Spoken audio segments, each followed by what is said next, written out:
Klausote straipsnio Jūsų vidinis kompasas - kaip nugalėti netinginystę, o rūką.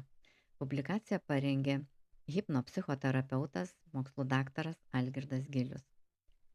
Šiuolaikinis žmogus dažnai jaučiasi lyg sugedęs mechanizmas. Turime tikslų, planų, produktyvumo įrankių, bet vis tiek stringame, jie neįgyvendinami. Darbai atidėliojami, o viduje nuolatinis spaudimas. Reikia dar labiau pasistengti, trūksta valios, esu nedrausmingas. Stebėdami svetimas sėkmės istorijas, bandome save įsprausti į svetimus rėmus. O kai nepavyksta, diagnozuojame savo valios deficitą. Tačiau problema dažniausiai yra ne motyvacijos trūkumas ar tinginystė, o tirštas aiškumo rūkas. Prokrastinacija yra ne kas kita kaip jūsų vidinės sistemos saugiklis. Organizmas atsisako eikvoti energiją tikslams, kuriais netiki arba kurių nesupranta. Tai netingulys, tai tavo kūno šauksmas. Aš nežinau, kur einu ir kodėl man ten reikia. Tačiau psichologija ir senosios tradicijos sako ką kita.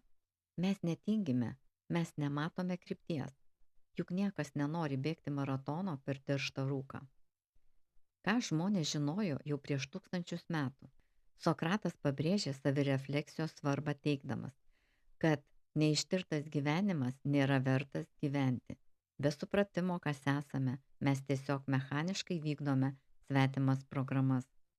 Aristotelis jam pritarė kalbėdamas apie eudaimoniją, tai netrumpalaikis malonumas, o sielos žydėjimas pasiekiamas tik tada, kai veikiame pagal savo unikalią prigimtį ir talentus.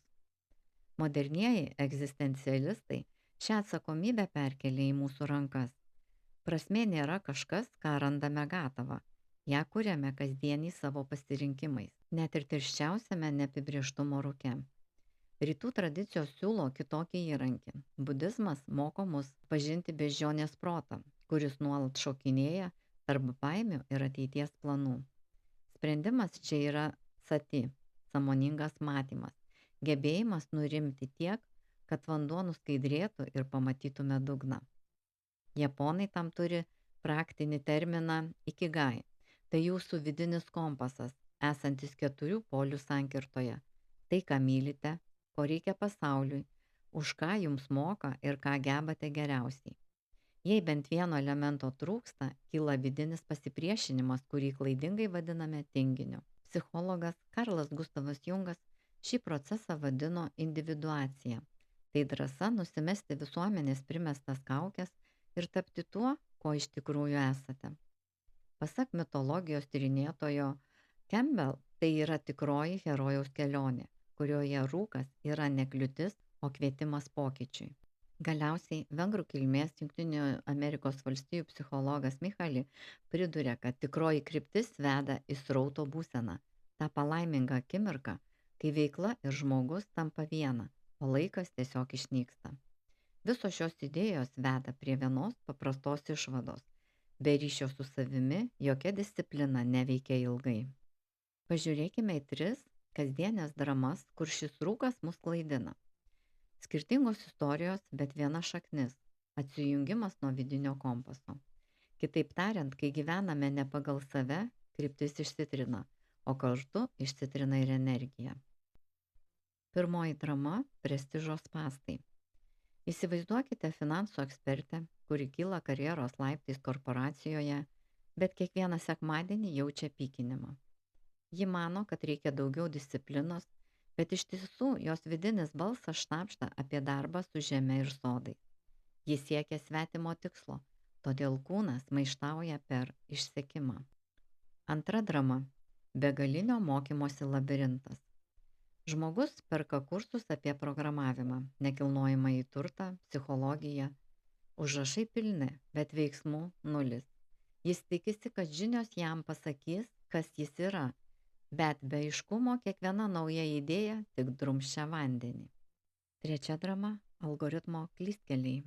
25 vyras prašo dirbtinio intelekto sukurti idealų planą. Gauna logišką tvarkaraštį, bet po savaitės jaučiasi dar blogiau. Dirbtinis intelektas nežino jo sielos, baimių ar energijos. Planas miręs, nes ne jo. Visuose pavyzdžiuose problema ta pati - rūkas, o ne disciplina. Užteks teorijos, sutelkime dėmesį į vieną stiprų, praktišką metodą, kuris realiai padeda išsklaidyti rūką ir rasti kryptį. Tai paprasta, bet labai galinga praktika, padedanti pamatyti savo tikrąją kryptį be testų, filosofijos ar dirbtinio intelekto. Tai vertybių nustatymo procesas pagal daktarą Džoną Demartinį. Pagrindinė idėja - tikrosios vertybės visada pasireiškia per elgesį, o ne per deklaracijas. Demartini metodas iš esmės yra motyvacijos ir energijos diagnostikos sistema per elgesį. Jis nesiremia svajonėmis, o remiasi realybę, ką darai jau kasdien. Atsakydamas į 13 klausimų, pamatai savo tikrąją vertybių hierarchiją, kuri rodo, kur eiti toliau. Šis metodas efektyvus, nes remiasi faktais, o ne iliuzijomis. Ir daugelis žmonių po jo pajunta aiškumą jau per savaitę arba 2. Tai ne teorija, tai jūsų vidinio kompaso duomenys, surinkti iš realaus gyvenimo. Dabar išgirsite, kaip pritaikyti vertybių nustatymo procesą žingsnis po žingsnio. Paruoškite sąsiuvinį ar lapą, arba atsidarykite naują dokumentą kompiuteryje.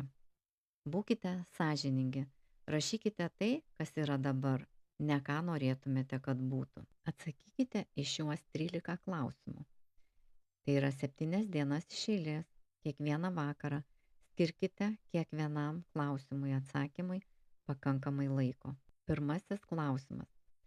Kuo užpildote savo erdvę? Arba ką matai aplink save namuose, darbe? Antrasis klausimas. Kaip leidžiate laiką?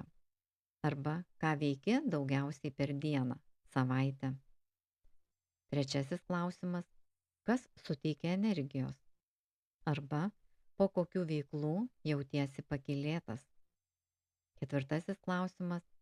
Kur leidžiate pinigus? Arba kur eina didžiausia dalis biudžeto? Penktas klausimas. Kur esate labiausiai organizuoti? Arba kur viskas tvarkinga ir struktūruota? Šeštas klausimas. Kur esate drausmingiausi? Arba kur lengvai laikaisi plano? Septintas klausimas. Apie ką nuolat galvojate? Arba kokios mintis grįžta dažniausiai? Aštuntas klausimas. Ką vizualizuojate? Arba kokius vaizdus matai svajonėse? Devintas klausimas. Ką kalbate su savimi? Arba kokios vidinės frazės kartojasi? 10 klausimas. Ką kalbate su kitais? Arba apie ką dažniausiai kalbi? 11 klausimas. Kas jūs įkvepia? Arba kokios istorijos ar žmonės motyvuoja? 12 klausimas. Kokie ilgalaikiai tikslai nuosekliausi? Arba kurie nesikeičia metai iš metų? 13 klausimas. Ko trokštate mokytis labiausiai? Arba kokios temos traukia natūraliai?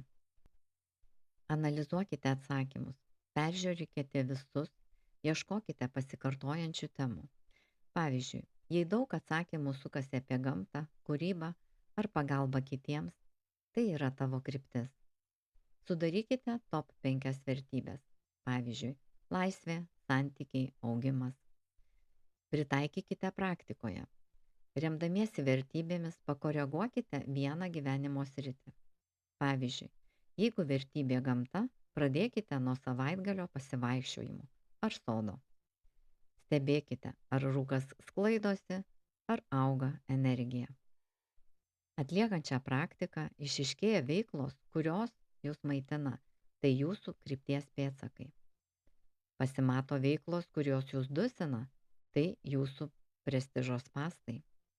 Atsiranda aiškumas, kurį galima paversti realiais sprendimais. Pamatysite, kur dingsta jūsų energija ir kas ją natūraliai grąžina. Suprasite, kur gyvenate iš pareigos, o kur iš gyvybės. Atsakymai dažnai nustebina. Galbūt paaiškės, kad netingite dirbti, o tiesiog nekenčiate administracinių užduočių, bet jaučiate pakylėjimą, kai galite padėti kolegai išspręsti problemą. O gal suprasite, kad valanda praleista tvarkant gėles jums teikia daugiau jėgų nei bet koks motyvacinis seminaras. O dabar paklausykite, ką daryti su šiuo žemėlapiu. Tai 3 kodėl filtras. Kai jau turite veiklų pažymėtų pliusų sąrašą, išsirinkite vieną ir praleiskite ją pro 3 kodėl filtrą. Tai padės suprasti, ar tikslas yra jūsų, ar tik svetimas lūkestis.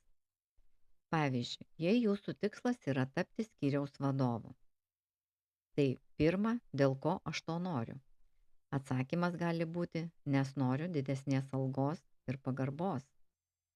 Antra, užduokite savo klausimą, dėl ko man reikia didesnės algos ir pagarbos. Atsakymas gali būti, kad jausčiausi saugus ir vertinamas. Trečia, dėl ko man svarbu jausti saugiam ir vertinamam. Atsakymas gali būti, nes tai leistų man atsipalaiduoti ir skirti laiko savo pomėgiams. Štai ir tikrasis tikslas. Galbūt jums nereikia vadovo pareigų kančios, o tiesiog būdo užsitikrinti finansinį stabilumą, kuris leistų užsiimti tuo, kas iš tiesų teikia energijos. Šis metodas veikia, nes jis žmogiškas, remiasi tavo kasdienybę, o ne abstrakčiomis idėjomis. Jei jausiesi lengviau ir motyvuotai, žinok, kad eini teisingų kelių. Aiškumas gimsta ne per galvojimą, o per veiksmą. Pradėk šiandien. Tavo vidinis kompasas laukia.